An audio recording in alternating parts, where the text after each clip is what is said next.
juste par rapport aux enjeux nationaux, par rapport à cette question sur Sanofi.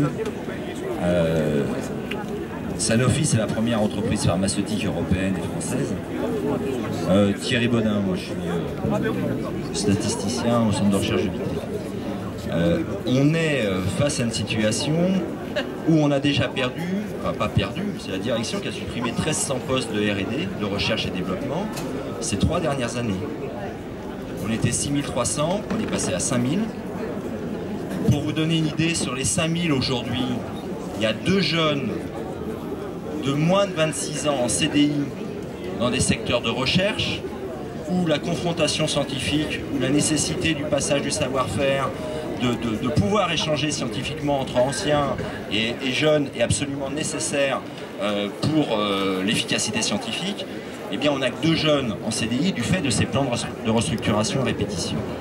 On a déjà eu 4 sites qui ont fermé.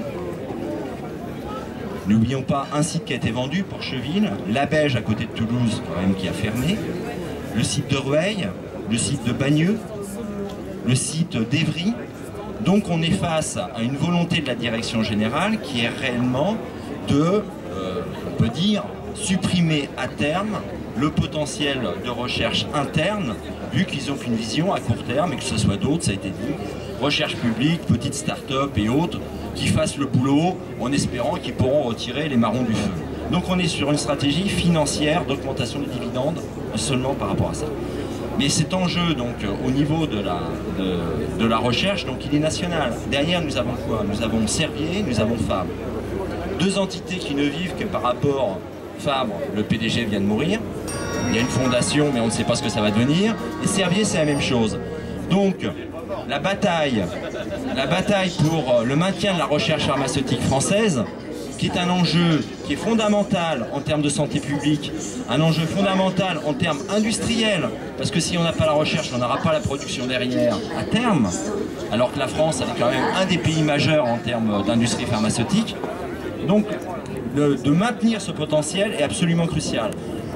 On a, soyons clairs, juillet 2012, on est maintenant en septembre 2013, c'était plus compliqué aussi dans la tête des salariés. À un moment, on avait eu tout le monde avec nous, hein. On avait soi-disant le gouvernement avec nous, on avait les élus socialistes de la région qui étaient avec nous, on a eu plein de motions, comme ça a été dit, au conseil municipal et ainsi de suite. Puis au fur et à mesure, il y en a qui se sont rétractés, hein. Le gouvernement, au départ, nous dit on va se battre avec vous contre le plan, et puis après, 4 mois plus tard, il nous dit non, c'est plus possible, il faut que vous discutiez avec la direction pour voir comment vous pouvez accepter en quelque sorte le plan de restructuration. Donc on est face à ça. Donc difficulté aussi dans la tête des salariés de croire qu'on peut changer les choses. Nous ne l'aurons pas. C'est pour ça qu'on a besoin, surtout en cette période-là, qui est qu'on fasse converger à la fois au niveau du politique et du syndical pour redonner confiance aux salariés. C'est absolument indispensable par rapport à cette situation. Donc qu'est-ce qui peut être fait? Parce que sur le fond, il n'y a pas grand-chose qui a changé hein, entre la situation de juillet et d'aujourd'hui. Quasiment rien n'a changé. On a juste un peu plus d'informations sur ce que deviendra Toulouse. Et très clairement, dans 5 ans, on est à peu près convaincu que les entités qui veulent le rendre autonome sur Toulouse vont mourir.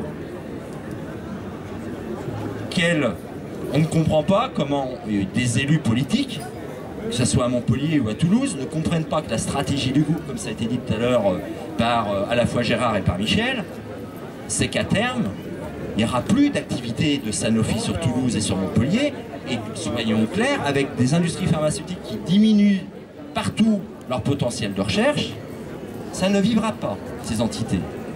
Ça ne vivra pas. Donc, il faut, alors je ne sais pas comment on peut faire, mais comment on fait converger le fait qu'il faut, faut absolument pousser, en tous les cas, ceux qui ont plus de pouvoir un peu partout, en lien avec la population, ce qui a été fait dans les comités d'action et ainsi de suite, pour faire en sorte qu'on n'aura pas à cette situation où le gouvernement se dit on a sauvé, ils n'ont rien sauvé quoi. On est juste sur une phase qui est de repousser dans 3-4 ans les problèmes majeurs. Outre qu'il y a les salariés déjà qui sont confrontés au risque de perte d'emploi, outre le fait qu'il va y avoir des centaines et des milliers de sous-traitants qui vont sûrement disparaître dans l'histoire, parce qu'on les oublie ceux-là hein, quand même, hein, tout l'emploi induit, outre qu'il n'y a plus de jeunes qui vont rentrer dans notre industrie alors que c'est absolument nécessaire, entre autres en recherche et développement. Il y a comment on fait converger tout ça. Donc c'est là-dessus sur lesquels on a besoin vraiment de continuer à travailler et d'arriver à faire converger, quoi.